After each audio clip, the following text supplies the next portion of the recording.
Hello दोस्तों, कैसे हो आप लोग। आशा करता हूँ बहुत ही अच्छे होंगे। गवर्नमेंट ऑफ दिल्ली की तरफ से वैकेंसी निकली है और ये वैकेंसी जो है अटेंडेंट की निकली हुई है। अभी मैंने एक वीडियो बनाया था जिसको गवर्नमेंट ऑफ दिल्ली की तरफ से जो सरकारी कंपनी है उसके अंतर्गत निकली थी। तो दिल्ली की तरफ से वैकेंसी निकलना शुरू हो गई हैं, जिसमें कि अभी हाल ही में कोर्ट अटेंडेंट मीन्स जो दिल्ली का हाई कोर्ट है उसके थ्रू वैकेंसी निकाली गई हैं। और इस कोर्ट अटेंडेंट की बात करें तो 26 अगस्त से इसका एप्लीकेशन शुरू हो जाएगा और 1 महीने का आपको लगभग वक्त मिल रहा है कि 24 नवंबर तक आप फिल कर सकें।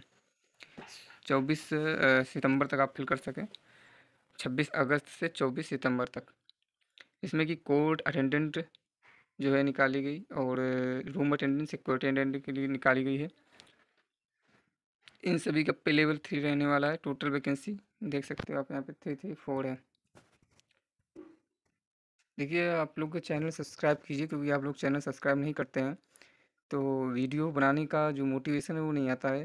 तो मैं यही चाहूँगा कि आप चैनल को सब्सक्राइब करें, जिससे कि आपको हर एक वैकेंसी, हर एक अप्रेंटिस जो गवर्नमेंट से रिलेटेड है। देखिए, हमारे प्राइवेट चीज़ें नहीं बताई जाती हैं, बताने को बता सकते हैं, बट गवर्नमेंट हैं इतनी सारी चीज़ें, तो उनको सर्च करना पड़ता है। सर्च करने के बाद ही हम आपको बताते हैं कि कौन सी सरकारी कंपनी है, कौन सरकारी विभाग है जहाँ से अप्रेंटिस की निकली हुई है, ये फुल टाइम परमानेंट जॉब की वैकेंसी निकली हुई है। इसलिए कह रहा हूँ, चैनल को सब्सक्राइब कीजिए और शेयर ज़रूर कीजिए अपने दोस्तों के साथ, अपने फ्रेंड के साथ, जहाँ पे उनको भी ये जानकारी मिल सके कि कौन कौन सी अप्रेंटिस की वैकेंसी कहाँ से आती हैं। तो चलिए वीडियो में शुरू करते हैं।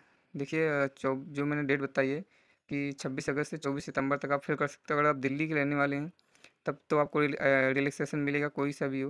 लेकिन अगर आप आउट अदर स्टेट के हो तो फॉर्म फिल कर सकते हो, बट आपको रिलैक्सेशन नहीं मिलेगा। रिलैक्सेशन का मतलब होता है कि आप जैसे OBC SC ST से हैं, EWS से, तो इसका रिलैक्सेशन होता है। और आपकी क्वालिफिकेशन की बात करें तो क्वालिफिकेशन में कुछ खास नहीं चाहिए, बस हाई स्कूल आप पास होने चाहिए। या अगर आपने जैसे हाई स्कूल नहीं कर रखी या सिर्फ ITI कर रखी है तो आप फॉर्म फिल कर सकते हो। ITI वाले भी अप्लाई कर सकते हैं। 18 से 27 साल ही एज होनी चाहिए। एज का छूट उन्हीं को मिलेगा जो दिल्ली से रहने वाले हैं। हर एक वैकेंसी के लिए यहाँ पे मेंशन है कि हाई स्कूल या ITI दोनों में से कोई एक हो, आप फिल कर सकते हो। ना ही कोई जेंटल क्वालिफिकेशन चाहिए, अदर क्वालिफिकेशन, और ना ही कोई एक्सपीरियंस चाहिए आपको। और इसके अलावा जो आपकी एज है, जो आपके डॉक्यूमेंट्स के लिए जो वेरिफिकेशन होता है, तो जो आप एज कैलकुलेट की जाएगी वो 1 अगस्त से 1 जनवरी से 2025 से की जाएगी। सपोज दैट आप 27 साल के हो गए हो, बट आप 1 जनवरी 2025 को आप 26 साल के या कुछ महीने के थे, तो आप फॉर्म को अप्लाई कर सकते हो। क्योंकि यहाँ पे जो कट ऑफ डेट है वो 1 जनवरी 2025 रखी गई है। फॉर्म फीस की बात करें तो किसी भी अदर स्टेट से हो या कहीं से भी आप फॉर्म 100 रुपये आपको फिल करने, 100 रुपये में ही आपको फॉर्म फिल हो जाएगा। और ये रिफंडेबल नहीं है कि आपको पैसा रिफंडेबल हो, ऐसा कुछ नहीं है। देखिए, जो आपका एग्ज़ाम होने वाला है, ये एग्ज़ाम की बात कर लेते हैं।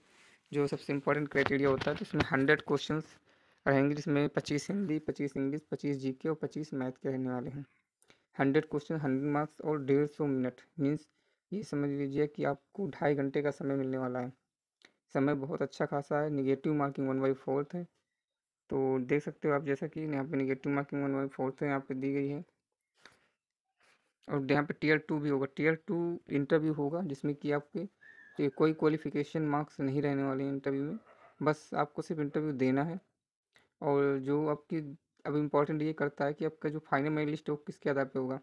देखिए, अगर फाइनल मेरिट लिस्ट की बात करें तो दोनों के आधार पे, Tier 1 और Tier 2। हाँ, एक काम कर सकते हो कि Tier 1 में आपके अच्छे मार्क्स हैं अगर, तो Tier 2 अगर मान लो क्वालिफिकेशन क्वालिफाई नहीं है और मार्क्स 15 में आपके 5 ही नंबर आते हैं, तब भी आपका सिलेक्शन होने के चांस हैं। क्योंकि यहाँ पे इन्होंने मेंशन कर रखा है कि जो फाइनल मेरिट लिस्ट बनेगी वो बनेगी जो है आपका Tier 1 और Tier 2 दोनों मिलाकर बनने वाली है। जो आपका इंटरव्यू होगा वो दिल्ली में ही होने वाला है और कहीं नहीं होगा। बट आपके एग्ज़ाम्स कुछ सेंटर अलॉट कर दिया जा सकता है। बात करें कि Tier 1 की, तो वही मिनिमम क्वालिफिकेशन 50% लाना अनिवार्य है जनरल के लिए। अदर कैटेगरी के लिए 45% लाना अनिवार्य है। मोड ऑफ सिलेक्शन का मैंने बता ही दिया है कि देखिए, Tier 1 Tier 2 होगा और दोनों के मार्क्स कैलकुलेट होंगे। Tier 2 जो है कोई क्वालिफिकेशन मार्क्स नहीं है, बट हाँ, आप बिना पास किए आप जो है फाइनल में लिस्ट में आप नहीं आ सकते हैं। हाँ, इसका फ़ायदा क्या है, जो दिल्ली के रहने वाले हैं उनको स्थायी उसी प्लेस पे दिल्ली हाई कोर्ट में नौकरी मिलेगी। और सबसे इम्पोर्टेंट चीज़ ये होती है कि आपको लाइफ टाइम दिल्ली में ही रहने का मौका मिलेगा। दिल्ली हाई कोर्ट में अगर काम करना चाहते हो तो एक हाई कोर्ट में ही रहोगे और किसी हाई कोर्ट में आपका ट्रांसफ़र नहीं होगा। और दिल्ली हाई कोर्ट में जो कुछ अंदर अधीनस्थ न्यायालय हैं हो सकता है उसमें ट्रांसफ़र हो, बट दिल्ली के ही अंदर आप रहने वाले हैं। आपको कहीं बाहर जाने की ज़रूरत नहीं पड़ेगी। जो दिल्ली के हैं उनको बेनिफिट है, जो अदर स्टेट के हैं वो भी अगर दिल्ली आकर के रहना चाहते हैं या अदर और एक्स्ट्रा पढ़ाई करना चाहते हैं कुछ अदर एग्ज़ाम की, तो वहाँ पे जाकर आराम से कर सकते हैं। देखिए कोर्ट अटेंडेंट का क्या काम होता है, कोर्ट अटेंडेंट का जो वर्क है वो वहीं के जो कोर्ट हैं उसका डॉक्यूमेंटेशन का वर्क रहता है सबसे ज़्यादा। और जो फाइनल यहाँ पे बात करें कि फाइनल डिसीजन किसका है, तो वो दिल्ली हाई कोर्ट का ही रहने वाला है। जो भी कैंडिडेट अप्लाई करेंगे तो वो हमेशा याद रखें कि गवर्नमेंट वेबसाइट है दिल्ली ssb.online.nic.in, यहीं से ही अप्लाई करना है। इन्होंने जो नोटिस निकाल रखी है ये नॉर्मलाइजेशन की नोटिस है, तो नॉर्मलाइजेशन इसमें होने वाला है क्योंकि अदर काफ़ी सारे सेक्टरों में शायद एग्जाम हो, तो नॉर्मलाइजेशन का ये फार्मूला यहाँ पे लगने वाला है। तो मैंने जो जानकारी दी उसका मैं एक बार आपको फाइनल रिव्यू दे देता हूँ कि देखिए क्या क्या है इसमें। देखिए सबसे पहले कि 26 अगस्त से 24 सितंबर तक आपको फॉर्म फिल करना है। नंबर 1। नंबर 2, जो एज क्राइटेरिया है वो 18 से 27 साल है, जो 1 जनवरी से काउंट की जाएगी। नंबर 3 कि आपको जो क्वालिफिकेशन वो हाई स्कूल होना अनिवार्य है। और इसके अलावा नंबर 4, आप किसी भी स्टेट से वो फिल कर सकते हो। मैक्सिमम जो फीस है वो 100 रुपये रखी गई है। बाकी कुछ कैटेगरी को यहाँ पे जो है छूट मिलेगा फीस के मामले में। और खासकर जो दिल्ली के अदर स्टेट से हैं वो सभी जनरल में काउंट होने वाले हैं। दिल्ली हाई कोर्ट की 5वीं पॉइंट यही है कि दिल्ली हाई कोर्ट में ही आपको काम करना है और वहीं पे आपको रहना भी है कि दिल्ली में ही आपको परमानेंट स्थायी जॉब मिलेगी। और इसके अलावा नंबर 6 की बात करें तो इसका एग्जाम पैटर्न क्या होगा, तो टीयर फर्स्ट एक ऑब्जेक्टिव क्वेश्चन आएंगे और टीयर सेकंड आपका इंटरव्यू होगा। दोनों के कैलकुलेशन के मार्क्स से फाइनल लिस्ट बनेगी। टीयर फर्स्ट में जो है हिंदी, इंग्लिश, मैथ और जीके के क्वेश्चन आने वाले जो कि 25-25 रहेंगे। टोटल टाइम रहेगा 150 मिनट का और टोटल क्वेश्चन 100 और टोटल मार्क्स जो है 100 रहने वाले हैं।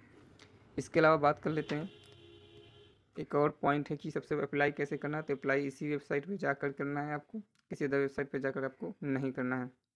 यही आपकी वेबसाइट है, इसी वेबसाइट में जाकर आपको अप्लाई करना है। इसके अलावा शायद मैंने सभी जानकारी दे दी है, इसके अलावा कोई जानकारी अगर रह जाती है तो आप कमेंट करके जरूर पूछ सकते हो, आपको सभी कमेंट्स का जवाब मिलेगा।